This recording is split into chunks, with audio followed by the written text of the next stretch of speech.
បាទអនុញ្ញាតសូមគោរពជ្រាបសួរពុកម៉ែបងប្អូនទាំងអស់គ្នាសូមស្វាគមន៍មកកាន់កំណត់ថានេះគឺជាទស្សនវិជ្ជានៅលើព្រះអង្គធំបងប្អូនហើយថ្ងៃនេះប្លែកពីថ្ងៃរដងគឺមានបងប្អូនជាពុទ្ធបរិស័ទយើងមកច្រើនផងនេះគឺថាគាត់មកតាំងពីព្រៃវែងណោះមុនហើយឆ្ងាយតែមកច្រើនម្នាក់មែនតើនេះមុននេះហើយទស្សនវិជ្ជានេះមានការកសាងចំនួនការកសាងផ្សេងៗក្នុងបរិវេណវត្តបាទហើយលោកជាងក៏កំពុងសម្រុកកសាងដែរបងនេះបៀកឆ្នាំភ្លឹបបងប្អូនខ្លះក៏ស្វែងគុំព្រះអង្គអញ្ចឹងទៅគោជ័យផលអីយាយចាគឺសាបផលអង្គព្រះសិអាមិត្រៃគ្រងព្រះសិអាមិត្រៃបងប្អូនជាពុទ្ធបរិស័ទយើងក៏អញ្ជើញមកនេះស្បែដូចវាមកไปតាំងព្រៃវែងមកយាយឆ្ងាយណាព្រៃវែងណោះហើយចេញមកបានដងហើយ4ដងនៅហ្នឹង4ដងនៅទាំងដងហ្នឹងហើយហើយល្ងាចបានចេញទៅវិញដឹងមកម៉ែនណាប៉ុន្តែកន្លងមកបានជួបអង្គបានដងហើយមកយាយបាន3ដងហើយអត់ដឹងទេមកយាយអើយមានតែគេដឹងមានតែគេដឹងទេបើមានព្រះអង្គអត់មានតែគេដឹងទេ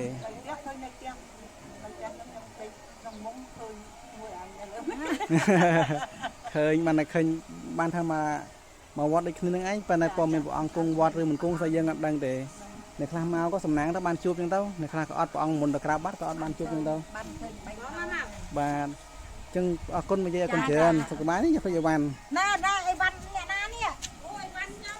បាទអីបានថតពេជ្រអចឹងពេជ្រអីវ៉ាន់ជូនពរសុខសប្បាយទៅវិញតាមផ្លូវជូនពរសុខសប្បាយមកយាយបាទបាទអរគុណបាទយាយអរគុណច្រើនបាទวันนี้ตัวអង្គសម្មាសម្ពុទ្ធព្រះកកុសន្ធោមកណាអង្គព្រះកកុសន្ធោព្រះអង្គដែលជាពុទ្ធរូបត្រាស់ដឹងដំបងគេបងអស់ជិះមកខាងណាវិញខាងព្រៃវែងដែរបាទព្រៃវែងដែរអូមានអ៊ំអាចារ្យណាមែនទេអីអត់ផងមានអាចារ្យមានអាចារ្យឃើញពាក់អាវមានអាចារ្យតើអត់ទេសំសិលដែរសំសិលដែរមិនទាន់អាចារ្យទេសិល5បាទសំសិលមកសិលយើងសិល5សិនអ៊ំបាទសិល5សិនបាទមានសិលខ្លះល្អបាទហើយអ៊ំចេញទៅវិញណាចាទៅវិញមកសបកទៀតបាទហើយកន្លងមកវត្តយើងបានប៉ុន្មានដងហើយបាទចេញមកវត្តយើងបានប៉ុន្មានដងហើយខ្ញុំមកបាន3ដងហ្នឹងជួបព្រះអង្គទាំង3ដងដែរមកពីមុនជួប2ដងតើមុនមិនទាន់ឆ្លងស្ពានណាបាទហ្នឹងហើយម្ដងហើយមកថ្ងៃកាលឆ្លងស្ពានហ្នឹងម្ដងទៀតឥឡូវមកម្ដងទៀតចឹងសង្ឃឹមតែបានជួបព្រះអង្គទៀតនេះបាន2ដងបាទ2ដងហ្នឹងជួបព្រះអង្គ2ដងអូជួបទាំង2បុណ្យធំបាទបុណ្យធំសង្ឃឹមតែបានជួបហើយនេះចង្ហាន់ទេបាទហ្នឹងហើយឥឡូវយើងจะមើលចាក់ស្រាយតែបានជួបដឹងហើយងាយបាទចឹងអរគុណច្រើនអ៊ំសុខសប្បាយតាមផ្លូវទៅវិញបាទបងយើងក្លេចមកមើលទូអង្គពុទ្ធរូបយើងនេះដូចជារចនាប័ណ្ណបែបអីខ្ញុំអត់ដឹងដែរនេះតនេះព្រះអង្គលើកដៃអញ្ចឹងបងប្អូនដឹងជួយខមមិនប្រាប់ផងតោះខ្ញុំមកក៏សូមចោះទៅក្រោមវិញបងប្អូនទៅក្រោមវិញដែរហើយបាន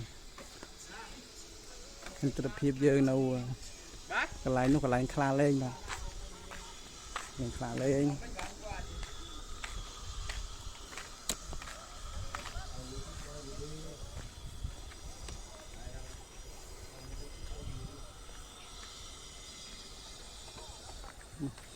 មានទុកស្មាច់មួយក៏ស្រួលដែរខណៈយើងជិះលេងមកណាជិះបដាទឹកលេងទុកស្មាច់បងប្អូនណាទុកស្មាច់ជិះសានលេងហើយកន្លែងមានដងព្រៃមានដើមឈើព្រៃឈើមកអែម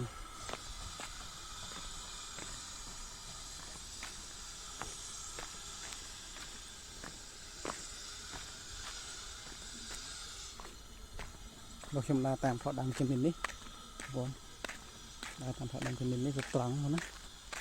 ត្រង់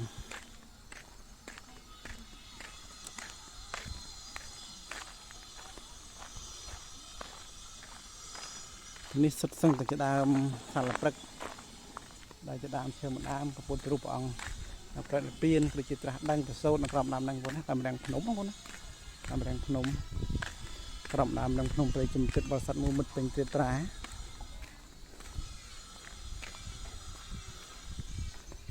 នេះគឺធម្មជាតិអំណោយផលមិនពូនអំណោយផលមិនអត់មានក្តៅទេពូនេះគឺចាក់ល្មមបានចាក់មកល្មមមកអត់ក្តៅអីទេពូនេះចាក់មកល្មមស្រួលទាំងអ្នកថតស្រួលទាំងជាងធ្វើការស្រួលទាំងបរិស័ទដែលអញ្ជើញមកលេងក៏ស្រួលពូនេះស្រួលទាំងអស់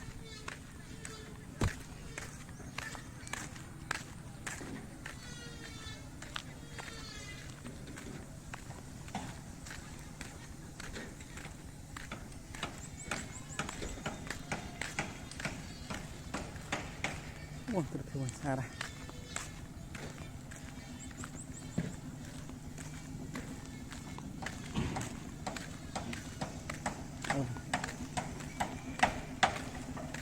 ស្លាថ្នាក់ស្លាប៉ាសនាផងណាស្លាប៉ាសនា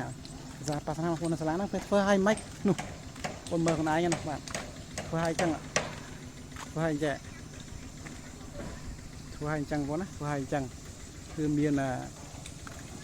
2ជាន់មានខាងក្រៅមួយជាន់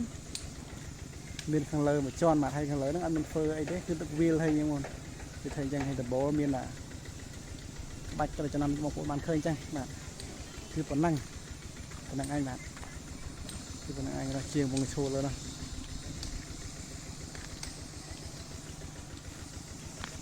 ខ្ញុំដើរមកដល់នេះវិញហ្នឹងតាមមកទីតាំងនេះវិញហើយ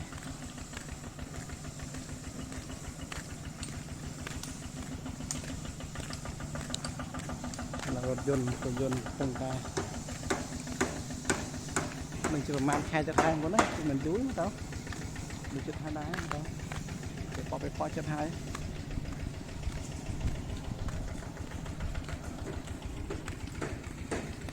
នេះគឺជាសមិទ្ធផលអស់ក្នុងវត្តច័ន្ទវិទ្យារាមបងប្អូនបាទនេះដើម7យើងដាំកាលពីមហឹកមុនបងណាដាំកាលពីមហឹកមុនដល់ធំក្រណាស់បងមិនប៉ុណ្ណេះនេះដាំ7ធំក្រណាស់ឲ្យបងប្អូនទៅសួរយំងោកគឺជាប្រភេទបាត់កងោកបងប្អូនបាត់កងោកបាទបាត់កងោកតែមានចម្លាក់ថ្មផ្សេងនេះគឺស្រែបងឯងทุกคนទាំងអកនេះហើយយើងមកមើលលើថ្មនេះចាហៅទៅហៅអីដុំសីមាបងណាដុំសីមានេះអត់តាដុំសីមាបងដុំសីមាអត់តាណែក្បាច់នេះក្បាច់អូនេះមានតែប៉ុណ្ណោះមើលក៏ខ្ញុំបាក់នេះមកបងវាទូអង្គនេះស្គាល់នេះបងស្គាល់ប្រាប់ផងបងស្អីគេនេះហើយគេនេះប្រភេទដូចជាថាមត្រង់ថាមត្រង់និយាយគេ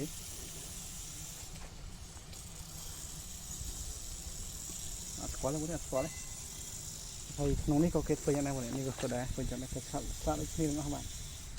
ហើយទៅនោះជាងកំពុងតែសាងសង់នៅសាលាបាសនាសាងសង់សាលាបាសនាថ្មតំណែងថ្មនេះតាំងជាថ្មឲ្យបាទតាំងជាថ្មស្អាតបងប្អូន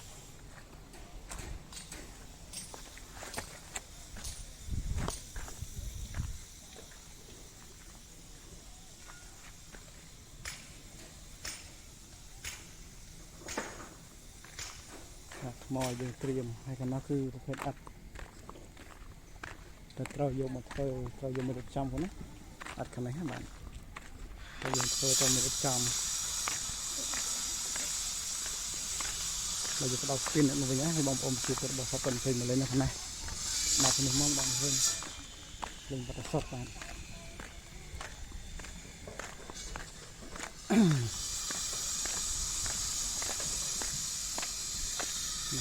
សាថ្មអត់តាន់ទៅរៀបផ្លូវហ្នឹងហើយពុកបងប្អូនវីដេអូនេះមានតែចុះអរគុណច្រើនសម្រាប់ការតាមដានទស្សនាតាំងពីដើមដល់ចប់បាទសូមអរគុណសូមជម្រាបលាហើយជួបគ្នានៅវីដេអូក្រោយបាទហើយរកមកស្គរនៅកាត់ឡើងដល់ចិត្តណាំនេះសូមបងកាន់តែនៅពេលទៅបាទសូមអរគុណសូមជម្រាបលាជួបគ្នានៅវីដេអូក្រោយ